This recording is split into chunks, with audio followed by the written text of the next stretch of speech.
Hello दोस्तों, नमस्कार। आज था कक्षा 10वीं का पेपर जो कि विज्ञान विषय का था। कौन सा? विज्ञान यानी कि साइंस सब्जेक्ट का था। सेट नंबर देखते अपन ही, सभी सेट का एक समान क्वेश्चन पेपर थे। बस ऑब्जेक्ट में ऊपर नीचे क्वेश्चन होंगे, बाकी सभी के आंसर एक समान होंगे। ठीक है ना? देखते हैं संपूर्ण हल किस तरीके से करना था आपको, है ना। इसमें आते सबसे पहले क्वेश्चन नंबर इसमें है पहला, इसमें सही विकल्प चुनकर लिखिए। तो सही विकल्प चुनकर लिखने में पहला क्वेश्चन इसमें कैल्शियम कार्बोनेट और उष्मा की उपस्थिति में क्या हो रहा है? यहाँ पे कैल्शियम ऑक्साइड प्लस में क्या बन रहा है? यहाँ पे कार्बन डाइऑक्साइड का निर्माण हो रहा है। तो उस उपयुक्त अभिक्रिया किस प्रकार की है? क्या बोला? उपयुक्त अभिक्रिया, ये वाला जो अभिक्रिया है किस प्रकार की है? चार ऑप्शन दिए इसमें, संयोजन, वियोजन, विस्थापन और द्विविस्थापन। तो यहाँ पे कोई एक पदार्थ दो यानी कि दो उत्पादों में क्या हो रहा है? विभाजित हो रहा है। तो यहाँ पे क्या हो रहा है? यहाँ पे वियोजन अभिक्रिया सही आंसर हो जाएगा। यहाँ पे वियोजन अभिक्रिया। ज़्यादा टाइम लग जाएंगे इसमें, जल्दी जल्दी बता रहा हूँ इसमें क्वेश्चन में।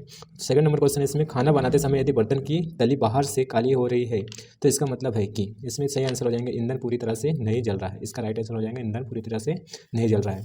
अगला क्वेश्चन इसमें है, पादप में जाइलम उत्तरदायी है। तो इसका राइट आंसर हो जाएगा जल का वाहन। कौन सा हो जाएगा? जल का वाहन।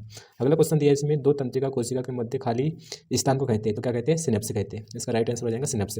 अगला है 5 नंबर क्वेश्चन में, इसमें पराग कोश में होते हैं। तो कौन सा होता है? यहाँ पे पराग कोश में परागकण पाए जाते हैं। अगला क्वेश्चन है 6वां नंबर का, निम्न में से कौन सा पदार्थ लेंस बनाने में प्रयुक्त नहीं होता है? एक शब्द को पकड़ने यहाँ पे नहीं, तो नहीं किया जा सकता है। तो कौन सा पदार्थ हो? चुंबक। बाकी कांच का भी उपयोग कर सकते हैं, जल का भी उपयोग कर सकते हो, प्लास्टिक का भी उपयोग कर सकते हैं। क्या बनाने के लिए? लेंस बनाने के लिए, लेकिन चुंबक का उपयोग नहीं कर सकते। ये तुम्हारा हो जाएगा आंसर सही, चुंबक। इसी तरीके से यहाँ पे इंग्लिश वाले क्वेश्चन भी सेम टू सेम थे, जैसा क्या वैसे जैसे हिंदी के क्वेश्चन है, देख लेना, है ना। अगला इसमें दूसरा नंबर क्वेश्चन में देखते हैं, रिक्त स्थान भरिए। तो रिक्त स्थान में पहला क्वेश्चन है इसमें, लासिका को खालिस्तान में क्या आएगा? संयोजी ऊतक कहा जाता है। क्या आएगा? संयोजी ऊतक कहा जाता है। अगला क्वेश्चन इसमें, मनुष्य में 23 जोड़ी गुणसूत्र पाए जाते हैं, जो कि यहाँ पे आंसर में क्या आएगा? 23 आएगा। अगला तीसरा नंबर क्वेश्चन में से, सामान्य नेत्र का निकट बिंदु लगभग कितना होता है? 25 सेंटीमीटर, जो कि कई बार क्वेश्चन घुमा फिरा के पूछते हैं, कभी विकल्प में, कभी रिक्त स्थान में, कभी सही जोड़ी में। तो यहाँ पे खालिस्तान में पूछा, यहाँ पे 25 सेंटीमीटर होंगे इसका राइट आंसर। विद्युत धारा कैसा मात्रक होता है? तो क्या होंगे? यहाँ पे एम्पियर होता है। ये भी कई बार विकल्प में पूछा जाता है, तो एम्पियर होंगे इसका राइट आंसर। अगला है इसमें 5वां नंबर क्वेश्चन, विद्युत धारा सदैव चुंबकीय क्षेत्र उत्पन्न करता है। क्या करता है? चुंबकीय क्षेत्र। तो यहाँ पे आएगा चुंबकीय क्षेत्र, तो ऑलरेडी पहले से लिखा हुआ है। अगले इसमें 6वां नंबर का, सभी जीव प्रत्यक्ष या अप्रत्यक्ष रूप से अपने निर्वाह हेतु अन्य अपने भोजन के लिए किसके ऊपर निर्भर रहते हैं? हरे पेड़ पौधे यानी कि हरे पौधों पर निर्भर करते हैं, नहीं तो उत्पादों को, नहीं तो यहाँ पे पर्यावरण में लिखोगे तो वो भी आंसर सही होगा। इस तरीके से आपके आंसर पूरे 6 के 6 सही होते हैं। अगले इसमें इंग्लिश में सेम टू सेम जैसा का वैसा है, इंग्लिश मीडियम वाले इंग्लिश में देख सकते हैं इसके आंसर। अगले क्वेश्चन को बढ़ते हैं, यहाँ पे प्रश्न क्रमांक यहाँ पे तीसरा नंबर का है। तो तीसरा नंबर प्रश्न में देखते हैं, सत्य और असत्य लिखिए। तो पहला वाला क्वेश्चन क्या है? कार्बन की संयोजकता 6 होती है, जबकि होती कितनी है? 4 होती है, क्योंकि कार्बन अधिकतम कितनी यहाँ पे बंधों से बंधा होता है? 4 इलेक्ट्रॉन की कमी होती है लास्ट कक्षा में। तो यहाँ पे कितनी होती है? इसकी संयोजकता 4 होती है। तो इसका 6 है, तो इसका मतलब ये असत्य है। 4 होती है तो यहाँ पे क्या होता है? सत्य होता है। अगला क्वेश्चन इसमें है सेकंड नंबर का, प्रकाश संश्लेषण के लिए क्लोरोफिल आवश्यक है, यानी कि ये सत्य है, क्योंकि प्रकाश संश्लेषण के लिए 4 कच्चे सामग्री की आवश्यकता पड़ती है, सूर्य का प्रकाश, क्लोरोफिल, कार्बन डाइऑक्साइड और जल। तो इसमें से एक दे दिया यहाँ पे क्लोरोफिल, तो जो कि सत्य है। तीसरा क्वेश्चन की ओर बढ़ते अपन, किसी गोली दर्पण की फोकस दूरी उसकी वक्रता त्रिज्या की क्या होती है? आधी होती है, जो कि सत्य है। अगले इसमें चौथा नंबर क्वेश्चन है इसमें, श्वेत प्रकाश का इसके अवयवी वर्णों में विभाजन प्रकाश संश्लेषण कहलाता है, जो कि असत्य है। अगले इसमें 5वां नंबर, विद्युत आवेश के प्रवाह की दर को क्या कहते हैं? विद्युत धारा कहते हैं, जो कि सत्य है। यहाँ पे धन आवेश और एक ऋण आवेश का प्रभाव में जब जाकर विद्युत धारा प्रभावित होंगी। अगला है 6वां नंबर का, चुंबकीय क्षेत्र रेखाएं एक बंद वक्र बनाती है, जो कि सत्य है। एन से एस की ओर बाहर के चुंबक के बाहर, और चुंबक के अंदर एस से एन की ओर प्रभावित होते हैं, यानी कि यहाँ पे बंद वक्र बनाती है, पूरा का पूरा बंद, और एक दूसरे को कभी काटती नहीं है। और काटेंगे तो एक बिंदु पर 2 दिशाएं संभव, जो कि होंगे नहीं। ठीक। अगले इसी तरीके से यहाँ पे इंग्लिश मीडियम वाले इंग्लिश में देख सकते हैं, यहाँ पे answer same to same Hindi medium वालों के जैसा ही है। अगले क्वेश्चन की ओर बढ़ते, क्वेश्चन नंबर यहाँ पे चौथा। तो क्वेश्चन नंबर 14 में देखो, सही जोड़ी बनाई, तो आ नंबर और बा नंबर आपस में क्या करना? मैच करना है। तो पहला क्वेश्चन था यहाँ पे शोषण का सही आंसर हो जाएगा यहाँ पे ऊष्मक्षेपीय अभिक्रिया। यहाँ पे पूरा समझ में आ रहा था, सेम टू सेम बिल्कुल, बहुत आसान क्वेश्चन पेपर आया था आज का। शोषण का सही हो जाएगा ऊष्मक्षेपीय अभिक्रिया। संश्लेषण सूचक का हो जाएगा मेथिल ऑरेंज। अगला है इसमें सर्वाधिक तन्य धातु है, जो कि गोल्ड है, गोल्ड यानी कि सोना, जो कि उसके लंबी तार बनाए जा सकते हैं। इसका गलनांक और कितना क्या होता है? उच्च होता है। रक्त में शर्करा का नियमन होता है, किसके द्वारा होता है? इंसुलिन के द्वारा होता है। मुकुलन होता है, हाइड्रा में होता है। वंशानी गति नियम किसने दिया था? मेंडल ने दिया था। ये बहुत आसान ऑब्जेक्टिव थे इसमें, जो कि सही जोड़ी के रूप में। इसी तरीके से इंग्लिश मीडियम वाले अपने यहाँ पे आंसर पूरा मिला लेंगे, है ना, same to same Hindi medium वाले जैसा ही है। अब बढ़ते हैं अगले क्वेश्चन की ओर। क्वेश्चन नंबर है 5वां, एक शब्द या वाक्य में उत्तर लिखिए। पहला क्वेश्चन बहुत आसान था, पहला चैप्टर का क्वेश्चन है। इसमें संयोजन अभिक्रिया कैसे कहते हैं, जो कि कई बार क्वेश्चन पढ़ाऊंगा तुमने स्कूल में भी, सेल्फ स्टडी के होंगे उसमें भी। तो जिसमें 2 या 2 से अधिक तत्व या यौगिक मिलकर एकल उत्पाद बनाते हैं, उसे क्या कहते हैं? संयोजन अभिक्रिया। अगला क्वेश्चन इसमें पीएच स्केल किसे कहते हैं? तो हाइड्रोजन प्लस आयन की सांद्रता नापने के लिए किया जाता है, उसे क्या कहते हैं? अपन पीएच स्केल कहते हैं। इसकी परास होती है 0 से लेकर 14 तक होती है। अगला क्वेश्चन इसमें विकृत एल्कोहल किसे कहते हैं? तो एल्कोहल के दुरुपयोग को रोकना और पेय पदार्थों पर लगने वाले करों से बचाना या कड़वे पदार्थ मिलाना क्या कहलाता है? विकृत एल्कोहल कहलाता है। इसका राइट आंसर रहता है विकृत एल्कोहल की परिभाषा लिखना था आपको। अगला ये बहुत आसान क्वेश्चन था, इसमें मछली के हृदय में कितने कोश होते हैं? तो 2 होते हैं। कितने होते हैं? 2। अगला इसमें मानव भ्रूण में प्लेसेंटा का क्या कार्य होता है? तो इसमें क्या होता है, भ्रूण को शोषण और पोषण प्राप्त होता है माँ के रक्त से, और अपशिष्ट पदार्थों का क्या होता है, उत्सर्जन उसी वाले से प्लेसेंटा से होता है, जो कि एक कोई भी लिख देना था। अपशिष्ट उत्सर्जन होना न तो शोषण और पोषण के माध्यम से इस तरीके से कार्य होते हैं इसका प्लेसेंटा का। अगले क्वेश्चन की ओर बढ़ते हैं। यहाँ पे 6वां नंबर, विभवांतर की एसआई मात्रा का नाम लिखिए। तो क्या होता है, वोल्ट होता है। कई बार क्वेश्चन पढ़ा होगा तुमने, वोल्ट होता है। ठीक, बी से याद रखना यहाँ पे विभवांतर। ठीक, विभवांतर की एसआई मात्रा क्या है, वोल्ट। इसी तरीके से इंग्लिश मीडियम वाले सेम टू सेम यहाँ पे आंसर देख लेंगे, उनके भी यहाँ पे लिखे बाकायदा। अगले क्वेश्चन की ओर बढ़ते हैं आप। 2 नंबर के क्वेश्चन, टोटल 12 क्वेश्चन होंगे। तो पहला क्वेश्चन के यहाँ पे बाकायदा आंसर भी लिखे हमने। तो अम्लीय वर्षा किसे कहते हैं, तो अम्लीय वर्षा क्या है, यहाँ पे इसकी परिभाषा लिखना था, वर्षा के जल का पीएच मान जब क्या होता है 5 से 5.6 से क्या होता है कम हो जाता है, तो वह क्या कहलाता है, अम्लीय वर्षा कहलाता है या कहलाती है। इस तरीके से आपको आंसर लिखना था, मात्र ज़्यादा फेकलॉजी नहीं करना था, मात्र जो फेक है ना उसी को लिखना था। 2 नंबर आराम से मिल जाएंगे, ऐसा लिखा होगा। तो अगला इसी का अथवा, एक तो इसको करो नहीं तो इसको करो। अथवा का मतलब होता है कि इसमें पहला बन रहा हो तो पहला करो, नहीं तो सेकंड, अथवा का नीचे का बन रहा तो नीचे का करो, कोई एक करना, दोनों को दोनों नहीं करना है। नीचे वाले का क्वेश्चन का आंसर लिखना था, क्रिस्टलन का जल किसे कहते हैं, जो कि तुम्हारे एनसीईआरटी बुक में बाकायदा दिया भी है, स्कूल में पढ़ाएंगे आराम से तुम लोगों को, तो याद होगा तो कर लिए होंगे। तो लवण के एक सूत्र इकाई में जल के निश्चित अणुओं की संख्या को क्या कहते हैं, क्रिस्टलन का जल कहते हैं, जो कि इसका आंसर लिखना था आपको। अगले क्वेश्चन की ओर बढ़ते हैं। यहाँ पे व्यंजक चूर्ण के कोई 2 उपयोग लिखिए। पहला क्वेश्चन इसमें है तो इसका उपयोग कागज एवं कपड़ों के व्यंजन में, और दूसरा इसमें कीटाणुनाशक के रूप में, जो कि इसका आंसर लिखना था आपको। अगले इसी का अथवा क्वेश्चन है, बेकिंग सोडा के कोई 2 उपयोग लिखिए। पहला है इसमें बेकिंग सोडा का उपयोग बेकरी में किया जाता है, और सेकंड नंबर का इसमें उपयोग लिखना था, इसका उपयोग सोडा अम्ल अग्निशामक में किया जाता है। इस तरीके से आपको आंसर लिख के आना था। यहाँ पे अगला क्वेश्चन, यहाँ पे कई बच्चों ने किया नहीं, ऐसा क्वेश्चन होगा, ध्वनिक किसे कहते हैं, जिसका आंसर लिखना था, वे धातुएं किसी कठोर सतह से क्या होती है, टकराती है तो वे ध्वनिक करती है, यानी कि ध्वनि उत्पन्न करती है। क्या कहलाते हैं, धातुओं को क्या कहते हैं, ध्वनिक कहते हैं। तो ऐसे धातु जो कि ध्वनि उत्पन्न करते हैं उसे क्या कहते हैं, ध्वनिक कहते हैं। ऐसा भी लिखा होगा तब भी पूरे नंबर मिल जाएंगे आराम से आपको। अगले इसमें इसी का अथवा क्वेश्चन है, उभयधर्मी ऑक्साइड किसे कहते हैं, जो ऑक्साइड अम्लीय या एवं क्षारीय दोनों गुणों को प्रदर्शित करते हैं उसे क्या कहते हैं, उभयधर्मी ऑक्साइड कहलाते हैं। इस तरीके से 2 में से कोई क्वेश्चन लिखे होंगे तो पूरे नंबर मिल जाएंगे आराम से, 2 नंबर। अगले क्वेश्चन की ओर बढ़ते हैं अपन। विद्युत संयोजक यौगिक किसे कहा जाता है, जो कि कई बार क्वेश्चन आने के यहाँ पे पूछा नहीं गया था, जो नए क्वेश्चन बन के आया ये वाला, जो कि तुम्हारे सिलेबस में है, इसमें कार्बन तथा उसके यौगिक वाले में। विद्युत संयोजक यौगिक किसे कहते हैं, तो वे पदार्थ है जो धातु और अधातु के परमाणु के बीच क्या होते हैं, इलेक्ट्रॉनों के पूर्ण स्थानांतरण से बनते हैं। जैसे कि नमक का बनना NaCl, इसके ऊपर धनावेश होता है, इसके ऊपर क्या होता है, ऋणावेश होता है। सोडियम के पास क्या होता है, यहाँ पे 1 इलेक्ट्रॉन की क्या होती है, अधिकता, तो ये यहाँ पर अष्टक पूरा करने के लिए क्या करेंगे, यहाँ पे क्लोरीन को 1 इलेक्ट्रॉन दे देगा, क्योंकि क्लोरीन के लास्ट कक्षा में कितने इलेक्ट्रॉन होते हैं, 7, जो कि अष्टक पूरा करने के लिए 1 इलेक्ट्रॉन की क्या होती है, जरूरत होती है। तो 1 इलेक्ट्रॉन लेकर अपना अष्टक पूरा करता है, और 1 इलेक्ट्रॉन दान करके सोडियम का करता है, अपना अष्टक को पूरा करता है। इस तरीके से प्लस और माइनस क्या होते हैं, यहाँ पे आयनों का आदान प्रदान होता है, इसे क्या कहते हैं, विद्युत संयोजक यौगिक कहा जाता है। अथवा क्वेश्चन है इसमें, यशद लेपन किसे कहते हैं, तो लोहा एवं इस्पात को जंग लगने से बचाने के लिए उस पर जिंक की परत चढ़ा दी जाती है, उसे क्या कहते हैं अपन, यशद लेपन कहते हैं। इसकी परिभाषा बहुत आसान था, ये कई बार क्वेश्चन पूछा गया है। अगले क्वेश्चन की ओर बढ़ते हैं अपन। पादप हार्मोन क्या होते हैं, इसके 2 उपयोग लिखिए या उदाहरण दीजिए। तो विशेष प्रकार के रासायनिक पदार्थ जो पादपों के विशिष्ट भागों या कोशिकाओं द्वारा स्रावित होते हैं, और विशेष प्रकार की क्या होती है, यहाँ पे कोशिकाओं की क्रियाशीलता या कार्यशीलता को प्रभावित करते हैं तथा विविध क्रियाओं का नियंत्रण एवं समन्वय करते हैं, पादप हार्मोन कहलाते हैं। इसकी परिभाषा आपको लिखना था इस तरीके से, और इसका उदाहरण भी आपको लिखना था। पादप हार्मोन से ऑक्सीन, टॉक्सिन, इस तरीके से आपको याद होंगे।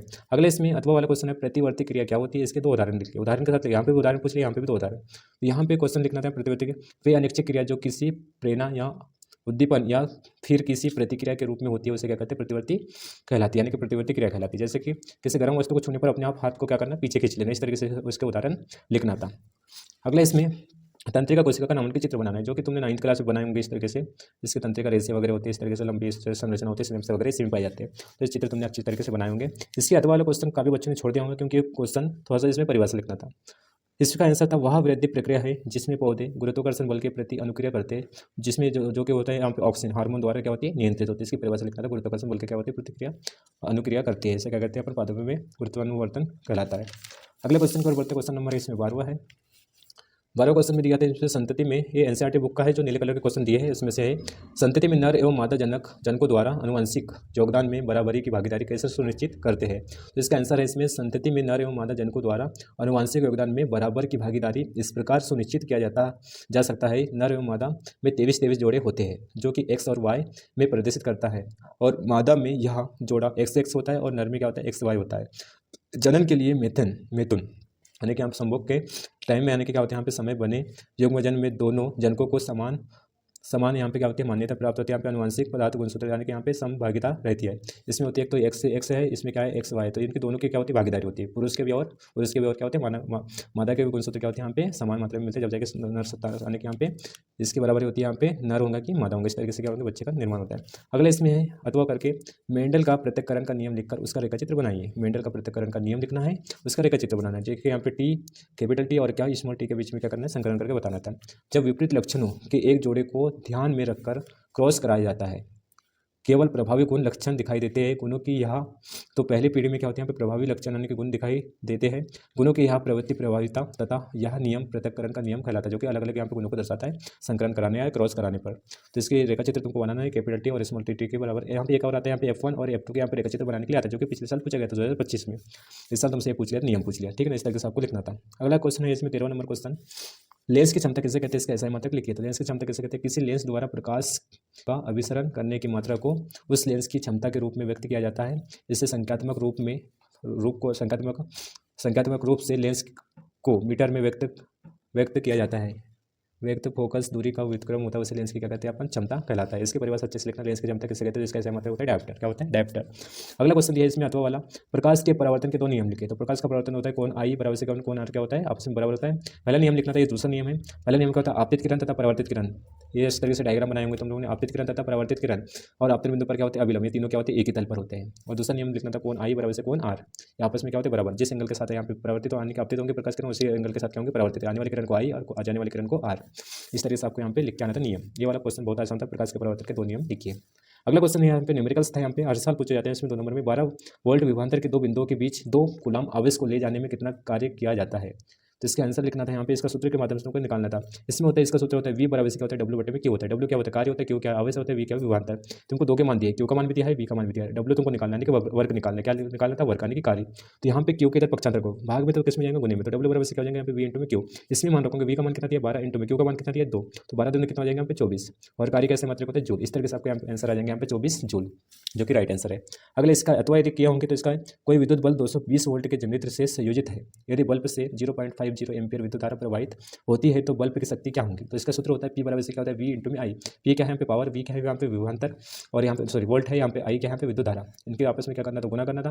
दशमलव हटाऊंगे तो यहाँ पे नीचे में क्या लग जाएंगे, 2 जीरो लग जाएंगे 1, और यहाँ पे 1 0 से 1 0 यानी कि 1 0 से 1 0 कैंसिल, दूसरा जीरो कैंसिल, 22 पंचे कितना हो जाएंगे 110, जो कि यहाँ पे। और पावर यानी कि यहाँ पे शक्ति कैसा है मतलब होता है वाट, जो कि यहाँ पे W लिखना था यहाँ पे वाट, ठीक है ना, 110 वाट यहाँ पे आपका आंसर। दोनों के दोनों क्वेश्चन बहुत आसान थे, बस सूत्र के मान रखना है यहाँ पे, सूत्र याद होगा तो आराम से बन गए होंगे। और जो अच्छे से पढ़ के गए होंगे तो पूरे क्वेश्चन दोनों के दोनों, क्योंकि न्यूमेरिकल्स था यहाँ पे कोई लिखने की जरूरत नहीं थी, बस आपको हल करना था। अगला क्वेश्चन पर बढ़ते, क्वेश्चन नंबर यहाँ पे 15वां है, किसी विद्युत परिपथ में लघु पतन कब होता है, विद्युत उपकरणों को विद्युत आघात से बचाने वाली युक्ति का नाम बताइए। तो इसमें होता है एक विद्युतमय तार और उदासीन तार सीधे संपर्क में आते हैं, तो क्या होती है यहाँ पे कि सीधे संपर्क में दोनों तार आते हैं, जैसे कि दोनों तार यहाँ पे विद्युतमय तार, दूसरा ले लो यहाँ पे उदासीन, दोनों आपस में जब टकराते हैं तो एक ही तार से क्या होती है, धारा प्रवाहित हाई वोल्टेज के साथ क्या होती है, प्रवाहित होती है। तो यहाँ पे आघात से बचाने, इस वाले आघात से बचाने के लिए किसके उपयोग करते हैं, विद्युत फ्यूज तार। नहीं तो फ्यूज तार भी लिखाऊंगा तब भी आंसर सही है। इसका आंसर इस तरह से आपको देखकर लिख कर आना है। अगला क्वेश्चन है तो वह इसमें MRI किसे कहते हैं, इसका कभी कभी फुल फॉर्म भी पूछ लेते हैं। इस साल पूछ लिए तुमसे कि किससे कहते हैं MRI, यह किस क्षेत्र में उपयोग किया जाता है। तो यहाँ पे MRI का मतलब क्या है, एक गैर आक्रामक चिकित्सा जांच है जो शरीर के आंतरिक अंगों, ऊतकों और हड्डियों की विस्तृत क्या करती है, यहाँ पे इमेज बनाती है। उपयोग है चिकित्सा क्षेत्र में और 3D तस्वीर बनाने में के लिए किया जाता है, विस्तृत 3D तस्वीर बनाने के लिए उपयोग में लाया जाता है। इसका कभी कभी फुल फॉर्म भी पूछ लेते हैं, ठीक। अगला इसमें 16 नंबर का है, फ्लेमिंग का वामहस्त नियम किसे कहते हैं, इसका उपयोग लिखिए। तो फ्लेमिंग का हाथ यानी कि वामहस्त नियम तो तुमको लेना है उल्टा हाथ। इसमें होता है अंगूठा यानी कि बल की दिशा को दर्शाती है, ये होता है तर्जनी, तर्जनी किसको दर्शाती है यहाँ पे, तर्जनी चुंबकीय क्षेत्र की दिशा को। ये होता है मध्यमा, मध्यमा किसको दर्शाता है, विद्युत धारा की दिशा को। इस तरीके से इसका डायग्राम बना के आना था और इसके बारे में लिख के आना था। अगले इसमें एक उपयोग भी लिखना था इसमें। अथवा क्वेश्चन इसमें परिनालिका कैसे कहते हैं, एक उपयोग लिखिए। तो स्प्रिंग की भांति बनाए यानी कि स्प्रिंग की भांति बनाए गए तार की संरचना को परिनालिका कहते हैं। उपयोग है चुंबकीय क्षेत्र उत्पन्न करने में। इस तरह से आपको यहाँ पे लिखना था। ये वाला करो ना तो ये वाला, दोनों आसान क्वेश्चन थे। अगला क्वेश्चन है इसमें ओजोन परत के क्षरण के 2 मुख्य कारणों को लिखिए। तो ओजोन परत के मुख्य कारण के क्षरण यानी कि खराब होने के कारण बताओ। तो ओजोन परत की क्षति क्लोरोफ्लोरोकार्बन, नाइट्रस ऑक्साइड तथा मीथेन गैस के कारण होती है, जो कि यहाँ पे ओजोन परत अपने यहाँ पे यानी कि इसमें छोटे छोटे छिद्र इन गैसों के कारण। अगला इसमें क्वेश्चन है यहाँ पे अथवा वाला, अजैव निम्नीकरण पदार्थ किसे कहते हैं, कोई 2 उदाहरण दीजिए। तो वे पदार्थ जो सूक्ष्म जीवों द्वारा अपघटित नहीं होते उन्हें क्या कहते हैं, अजैव निम्नीकरण पदार्थ कहलाते हैं। कोई 2 उदाहरण दीजिए। तो उदाहरण भी लिखना था यहाँ पे अजैव निम्नीकरण पदार्थ, जैसे कि प्लास्टिक वगैरह हो गए, सूक्ष्म द्वारा अपघटित नहीं होते, जो कि प्लास्टिक है, इसका अच्छा उदाहरण। अगले क्वेश्चन की ओर बढ़ते हैं, क्वेश्चन नंबर यहाँ पे 18वां है। इसमें विधि लिखना था आपको यहाँ पे, साबुन की सफाई प्रक्रिया की क्रियाविधि लिखिए, जो कि एनसीईआरटी बुक में बहुत अच्छी तरीके से दिया है। तो साबुन की सफाई प्रक्रिया मिसल निर्माण पर आधारित है, किसके द्वारा, मिसल। इसमें क्रम से लिखना था आपको यहाँ पे, क्रियाविधि बोला, क्या बोला, क्रियाविधि। तो अणुओं की संरचना, पहले अणुओं की संरचना होती है यहाँ पे, फिर उसके ऊपर अटैक करते मिसल बनना, यानी कि मिसल बनेगा उसके ऊपर, ठीक। उसके बाद गंदगी को घेरना, गंदगी को आसपास से क्या करेंगे, घेरेंगे, और इमल्सन का निर्माण करेंगे। उसके बाद फिर क्या करेंगे यहाँ पे, सफाई। इस तरीके से आपको स्टेप बाय स्टेप को आपको करके आना था, वर्णन करके। अगले इसी का अथवा क्वेश्चन बहुत आसान था, इसमें अच्छे से पढ़ाऊंगा। केमिस्ट्री का क्वेश्चन है भी, क्लोरोप्रोपेन, तो क्लोरीन आएगा और साथ में यहाँ पे प्रोप के लिए क्या आता है 3 कार्बन आता है, और इसके संरचना इस तरीके से 3 कार्बन के लिए यहाँ पे क्या जाएगा प्रोप आएगा, और क्लोरीन यानी कि क्लोरीन यहाँ पे क्या है, यहाँ पे हाइड्रोजन तत्व है, तो हाइड्रोजन तत्व का नाम पहले लिखा जाता है, तो पहले है क्लोरोप्रोपेन, तो प्रोपेन का सूत्र ये वाला हो जाएगा, एक कनेक्ट रहेगा तुम्हारा क्लोरीन, तो इस तरीके से आपको संरचना बनाना है। इसका आणविक सूत्र पूछते तो ये वाला लिखना था, संरचना सूत्र यहाँ पे कुछ नहीं, कि यहाँ पे हाइड्रोजन, यहाँ पे भी क्या है हाइड्रोजन, यहाँ पे भी हाइड्रोजन। अगला क्वेश्चन इसमें सेकंड नंबर का रोमन प्रोपेनॉल, तो प्रोप के लिए आ जाएंगे तुम्हारा 3 कार्बन, और यहाँ पे नल लिखा है नल, तो इसमें कौन सा नल लग रहा है यहाँ पे नल, तो यहाँ पे कौन सा समूह है, यहाँ पे प्रकारात्मक समूह OH, यानी कि यहाँ पे एल्कोहल वाला समूह है, कौन सा समूह है एल्कोहल, इसके साथ कनेक्ट है तुम्हारे 3 कार्बन, और 3 कार्बन के साथ कितने हाइड्रोजन कनेक्ट है 7 है, 3 यहाँ के 3 यहाँ के, और यहाँ पे एक, कितने हो जाएंगे 3 3 6 और 1 7। इस तरीके से आपको यहाँ पे इसका संरचना बनाना था, आणविक सूत्र नहीं बोला था उसने, संरचना सूत्र बनाना था, आणविक सूत्र लिखे होंगे तो गलत हो जाएगा, संरचना सूत्र बना के आना था। अगला एथेनॉल, एथेनॉल का सूत्र बहुत आसान था, 2 कार्बन के लिए एथ, और यहाँ पे क्या है नल लगा है नल, तो अणु लगने के यहाँ पे किसका है एल्कोहल का, तो इस तरीके से सूत्र बनता है, इसका संरचना सूत्र बनता है 1 2 3 4, 4 क्या हाइड्रोजन, और यहाँ पे एक और हाइड्रोजन, कितने हो जाएंगे 5, और ऑक्सीजन यहाँ पे कितने 1 है, हाइड्रोजन कितना 1 है, कार्बन की संख्या कितनी 2 है। इस तरीके से आपका संरचना सूत्र बनता है यहाँ पे। अगले क्वेश्चन को बढ़ते, क्वेश्चन नंबर यहाँ पे 19वां है, क्या होता है जब अंड का निषेचन नहीं होता है, तो इसमें गर्भाशय की परत का झड़ना या पुनः तैयार करना या निषेचित ना होने वाला अंडाणु नष्ट हो जाता है, इसे क्या कहते हैं अपन, अंड का निषेचन नहीं होता, क्या होता है जब इस तरीके से उसका नष्ट हो जाता है। अगले इसमें अथवा क्वेश्चन इसमें ऊतक संवर्धन तकनीक द्वारा पौधा किस प्रकार विकसित उत्पन्न किया जा सकता है, तो इसका आसान क्वेश्चन, किसी पौधे के छोटे भाग जैसे तना जड़ को रोगाणुमुक्त वातावरण में पोषक माध्यम पर उगाकर एक नया पौधा विकसित किया जाता है, उसे क्या कहते हैं अपन ऊतक संवर्धक तकनीक द्वारा विकसित किया जाता है ना। इस तरीके से आपको आंसर लिखना था। अगले क्वेश्चन को बढ़ते, क्वेश्चन नंबर यहाँ पे 20वां, मानव नेत्र में जरा दृष्टिता होने का कारण लिखिए, तो इसमें जरा दृष्टिता होने का कारण बताइए कि कौन से कारण से होता है, पक्षाभि पेशियों का कमजोर होना, दूसरा इसमें नेत्र लेंस का लचीलापन कम होना, और तीसरा नंबर का समझन क्षमता में कमी आना। इस तरीके से 3 यहाँ पे पॉइंट बना के लिखोगे तो 3 नंबर आराम से आपको मिल जाएंगे। अगले क्वेश्चन की ओर बढ़ते हैं, यहाँ पे अथवा क्वेश्चन, यहाँ पे सोचिए आकाश का रंग नीला क्यों होता है, इसके यहाँ पे 100 बात की एक बात यहाँ पे आपने अच्छे से वर्णन करके लिखा होगा, नीले प्रकाश की कम तरंग का क्या होना, अधिक बिखरना, इसे क्या कहते हैं अपन, नीले कलर के यहाँ पे तरंग अधिक बिखरता है, इस कारण से यहाँ पे कौन सा कलर दिखता है अपन को आकाश में, नीला कलर दिखता है, ठीक है ना। इस तरीके से आपको यहाँ पे आंसर लिखना। क्वेश्चन नंबर यहाँ पे 21वां है, इसमें ये क्वेश्चन 21वां में बहुत आसान थे, यहाँ पे संतुलित करना था ओनली यहाँ पे, और समझाऊंगा स्कूल में तो बहुत अच्छी तरीके से क्या होंगे, यहाँ पे बैलेंस करना था। द्रव्यमान संरक्षण के नियम के अनुसार क्या बोला जाता है यहाँ पे, अभिकारक जितनी मात्रा में होता है, यानी कि जितने परमाणु की संख्या होती है उतनी क्या होना चाहिए यहाँ पे उत्पाद में होना चाहिए, तो आयरन की संख्या यहाँ पे 3 है, तो बिल्कुल आग बंद करके यहाँ पे लगा दो, सामने 3 थे, यहाँ पे 3 लगाना था आपको, और यहाँ पे देखना हाइड्रोजन की संख्या कितनी यहाँ पे 2 है, और हाइड्रोजन की संख्या पे यहाँ पे 2 है, लेकिन ऑक्सीजन की संख्या कितनी है 4 है, तो यहाँ पे 4 करने के लिए यहाँ पे कुछ भी नहीं छेड़ना, कहाँ पे क्या छेड़ना है यहाँ पे, तो यहाँ पे ऑक्सीजन की संख्या 4 करने के लिए यहाँ पे क्या करना है 4 इंटू भी करना, तो जब इसको इंटू में किए तो यहाँ पे हाइड्रोजन की संख्या कितनी हो जाएंगी 4 हो जाएंगे, 4 कम 4 4 दूनी 8, जबकि है कितनी यहाँ पे 2 ही थे, तो यहाँ पे क्या लगा देंगे 4 4 कम 4 4 दूनी 8, इस तरीके से आपको बैलेंस करना था यहाँ पे, यानी कि भौतिक अवस्था को दर्शाना था। आयरन कौन सा अवस्था में रहता है, ठोस अवस्था में, ऐसे लिखना था यहाँ पे, और यहाँ पे कौन सा अवस्था में, जल लिक्विड अवस्था में, है ना, लिक्विड और एक गैस अवस्था में होती है, तो इस तरीके से आपको यहाँ पे पूरे प्रतीक के साथ आपको दर्शाना था। इसका यहाँ पे भी इसको भी क्या करना था, यहाँ पे कुछ नहीं करना था इस साइड में, बस यहाँ पे क्या करना था 2 करना था, क्यों, क्योंकि क्लोरीन की संख्या कितनी 2 है, हाइड्रोजन की संख्या कितनी 2 है, इधर इनके पूरे यौगिक के सामने यहाँ पे क्या लगा दो 2 लगा दो, तो यहाँ पे क्या बन जाएंगे, यहाँ पे 2 संख्या कितनी हाइड्रोजन की, क्लोरीन की कितनी हो जाएगी 2, क्योंकि इधर भी क्या है यहाँ पे इसकी परमाणु की संख्या कितनी है 2 2 है ना। इसके बाद यहाँ पे क्या करना था, इसमें क्या करना था, सोडियम के सामने 2 लगाना था, जल के अणु के सामने क्या लगाना था 2 लगाना था, और इस वाले अणु के सामने यानी कि यौगिक के सामने क्या लगाना था 2 लगाना था, बाकी कुछ भी परिवर्तन नहीं करना था, यहाँ पे 2 यहाँ पे 2 और यहाँ पे भी 2, बस सामने ही लगाना था बस 2, इस तरीके से आपके यहाँ पे बैलेंस हो जाता। अगला क्वेश्चन इसमें कौन सा 4 नंबर का, सिल्वर क्लोराइड के सामने 2 लगाना था, और इसी तरीके से यहाँ पे सिल्वर के सामने 2 लगाना था, बस 2 ही जगह आपको 2 लगाना था। इस तरीके से बैलेंस करके आएंगे तो पूरे 4 में से 4 नंबर मिल जाएंगे, एक को सही किया होगा बैलेंस तो 1 नंबर, दूसरे को क्या होगा तो 2 नंबर, तीसरे को किया सही होगा तो 3 नंबर, चौथे को क्या होगा तो 4 नंबर। इस तरीके से टोटल 4 नंबर, 4 इंटू में 1 किया यहाँ पे ना, तो चारों करना है आपको, तो 4 नंबर आराम से मिल जाएंगे। इसके अथवा वाले क्वेश्चन तो किसी ने अच्छे से समझाऊंगा, सूत्र पता होंगे तो आराम से किया होंगे अच्छे तरीके से। अथवा क्वेश्चन भी बहुत आसान था, निम्न रासायनिक अभिक्रियाओं के लिए संतुलित रासायनिक समीकरण लिखना था, आपको यहाँ पे आयता परोस के दिया था। जिंक कार्बोनेट का सूत्र होता है ZnCO3, और जिंक ऑक्साइड का होता है ZnO, प्लस में कार्बन डाइऑक्साइड, तुमको तो पता है पहले से कार्बन डाइऑक्साइड का सूत्र क्या होता है CO2, इस तरीके से बस आपको लिखना था। मैग्नीशियम का सूत्र होता है Mg होता है, प्रतीक होता है। हाइड्रोक्लोरिक अम्ल का होता है HCl, ठीक है ना, और मैग्नीशियम क्लोराइड का सूत्र होता है MgCl2, जो हाइड्रोजन का सूत्र हाइड्रोजन का सूत्र हो जाएंगे यहाँ पे 0 नहीं लगेंगे, 0 बोल रहे हैं यहाँ पे, ऑक्सीजन नहीं लिखेंगे यहाँ पे H2 लिखेंगे, क्या लिखेंगे H2, जो कि हाइड्रोजन बोला है। अगले इसमें लेड का सूत्र होता है Pb होता है, कॉपर क्लोराइड का सूत्र होता है यहाँ पे COCl2 होता है, लेड क्लोराइड का सूत्र होता है यहाँ पे PbCl2, प्लस में कॉपर का सूत्र होता है यहाँ पे Cu। इसका लिखना था सोडियम सल्फेट का, सोडियम का यानी कि यहाँ पे सोडियम का प्रतीक होता है Na2SO4 सल्फेट का। बेरियम क्लोराइड का सूत्र होता है यहाँ पे यानी कि यौगिक का, यहाँ पे barium chloride PaCl2। Barium sulphate का सूत्र होता है यहाँ पे PaSO4। तीर का निशान भी इसलिए लगाते हैं कि यहाँ पे बेरियम सल्फेट एक ऐसा यौगिक होता है जो कि जल में अघुलनशील होता है, इसको अवक्षेपण अभिक्रिया के नाम से भी जानते हैं, द्विविस्थापन अभिक्रिया का एक उदाहरण है ना। तो प्लस में यहाँ पे हो जाएगा सोडियम क्लोराइड, और यहाँ पे सोडियम क्लोराइड का तुमको सूत्र पता होगा, नमक होता है NaCl, जो कि यहाँ पे बैलेंस करके पूरा लिखना था आपको। ये वाला नहीं बनाऊंगा तो इसको करना था, इस वाले को नहीं किया तो ये वाले को करना था, किसी एक को करना था। इंग्लिश मीडियम वाले भी सेम टू सेम करते, ठीक, इस तरीके से आपको हल करके आना था एग्जाम में। अगले क्वेश्चन को बढ़ते, क्वेश्चन नंबर है इसमें 22वां, इसमें 22वें नंबर पे क्वेश्चन भी बहुत आसान क्वेश्चन आया था। मानव, इसमें रोमन अंक में 2 क्वेश्चन दिए हैं। मानव उत्सर्जन तंत्र का स्वच्छ नामन के चित्र बनाना था। मानव उत्सर्जन तो जो किडनी वाली, इस तरीके से आपको, ठीक है ना, इस तरीके से मानव उत्सर्जन मूत्र को पास करने के लिए, है ना। अगला इसमें क्वेश्चन, स्वस्थ वयस्क मनुष्य का रक्तदाब होता है। ये तुम्हारा एनसीईआरटी बाकायदा एक पीले कलर के बॉक्स में दिया है बाकायदा। 120/80 mmHg क्या होता है, मिलीमीटर ऑफ मर्क्यूरी, ठीक है। इस तरीके से नापते हैं रक्तदाब को हृदय में, ठीक है ना, कितना पंप कर रहा खून, इस तरीके से आपको यहाँ पे मान भर लिखना था, 1 नंबर मिल जाता। इसका नमन का चित्र बनाते तो उसका कितना नंबर मिलता है आपको, 3 नंबर। इस तरीके से पूरा कंप्लीट हो जाते तुम्हारे यहाँ पे 4 नंबर। अथवा वाला क्वेश्चन यदि किए होंगे तो बहुत आसान था ये भी, कि वायवीय व अवायवीय श्वसन में कोई 3 अंतर लिखिए। तो ऑक्सीजन, इसमें क्या होता है, वायवीय श्वसन में ऑक्सीजन की उपस्थिति में होता है। अवायवीय श्वसन क्या होता है, अनेक ऑक्सीजन की उपस्थिति में नहीं होता है। ऊर्जा उत्पादन होता है वायवीय श्वसन में कितना होता है, लगभग 38 एटीपी। एटीपी का प्रभाव होता है एडिनोसिन ट्राइफॉस्फेट होता है, एडिनोसिन ट्राइफॉस्फेट। इसमें अवायवीय श्वसन में उत्पादन होता है 2 एटीपी, एडिनोसिन ट्राइफॉस्फेट, जो कि यहाँ पे ऊर्जा का एक रूप है। अगले इसमें है वायवीय श्वसन में उत्पादन होता है यहाँ पे कार्बन डाइऑक्साइड प्लस में जल उत्पाद उत्पाद होता है, इसमें ग्लूकोज का पाइरुवेट का विखंडन होता है। तो यहाँ पे कार्बन डाइऑक्साइड प्लस में जल का निर्माण होता है। इसमें होता है अवायवीय श्वसन में होता है यहाँ पे एल्कोहल प्लस में लैक्टिक एसिड का निर्माण होता है। इस तरीके से आपको अंतर लिखना था, 3 अंतर। तो कितना 3, और यहाँ पे वायवीय श्वसन 3 अंतर लिखना था आपको, है ना। तो 3 प्लस में क्या हो जाता है, 1 4 हो जाते पूरा का पूरा। नहीं, प्लस में 1 लिखना, दंत क्षय कैसे होता है, 3 अंतर इसके लिखेंगे तो 3 नंबर तुमको मिल जाएंगे, और दंत क्षय कैसे होता है इसका 1 नंबर मिलेंगे। तो दांतों के ऊपरी सुरक्षात्मक परत इनेमल की अम्लीय पदार्थ, अम्लीय पदार्थ की मात्रा क्या हो जाती है, बढ़ जाती है। तो धीरे धीरे घिसने या घुलने की एक रासायनिक प्रक्रिया होती है, इससे क्या होती है, दंत क्षय होने लग जाता है। यानी कि अम्लीय की मात्रा क्या हो जाती है यहाँ पे, ज़्यादा हो जाती है। इसी को क्या कहते हैं अपन, दंत क्षय होने लग जाता है, यानी कि दांत खराब होने लग जाता है ऊपर वाली परत इनेमल के कारण। अगला क्वेश्चन इसमें, किसी ऑटोमोबाइल में, ये 2024 का क्वेश्चन पेपर में आए थे, 23 के दोनों क्वेश्चन, ऊपर वाला भी बेन वाला भी, और इसका जो अथवा वाला क्वेश्चन है सेम टू सेम जैसा का वैसा छाप दिए थे, ठीक है ना। तो इसलिए मैं बोलता हूँ कि प्रीवियस ईयर क्वेश्चन पेपर को पढ़ के जाया करो, क्योंकि उसमें से कम 30-50% तो आते हैं कम से कम क्वेश्चन, उसमें से रिपीट होते हैं, है ना। तो ये जैसा का वैसा क्वेश्चन पूछ लिया, और न्यूमेरिकल्स वाला पूछा, क्योंकि इसमें ऑप्शन कुछ डायग्राम बनाने के लिए दिया ना, कोई परिभाषा लिखने के लिए दिया। तो इसमें क्वेश्चन, इसका आंसर मैंने यहाँ पे साइड में लिखा हूँ हल करके। पहले क्वेश्चन पढ़ लेते क्या है।